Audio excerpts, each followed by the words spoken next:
This is Real Estate, powered by Hub, and right now I'm joined by one of the top agents in all of New England, #1 sales agent with Coldwell Banker, Hans Brings from Coldwell Banker.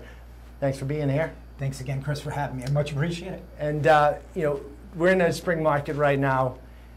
Sick of talking about it. Inventory is still low, right? It is. And it's a battle out there. It really is. It really is. I mean, we constantly see 5 places coming on the market on a Thursday and 5 places going off the market on a Tuesday, if not 6, you know? Now, it's amazing. It is amazing, and you wonder when it's going to turn. I guess it's a good problem to have in some ways, right? The market's healthy. It definitely needs some more properties to come on the market. So if you're thinking about selling, now's the time to do it, right? Still is. But for the people that are in the market right now, how do you separate yourselves and make sure that you're the winning bid? Sure. Well, #1, it doesn't come down to only price. It comes down to terms. And by terms, I'm talking about mortgage contingency, inspection contingency, date situations, and how qualified you are. Sure. And you hit on the first one, which is timeline, right? Correct. Timeline can be a game changer. What do you mean by that? A seller wants to see things happen quicker. If a buyer's going to be doing an inspection, you know, let's do it in 3-4 days after the offer is accepted. If you're going to be getting a mortgage, let's tighten that date. Let's make sure that financing happens a lot quicker than another buyer might have a timeline for. And occasionally you have that person that's looking for an extended close, if you can be flexible for that as well.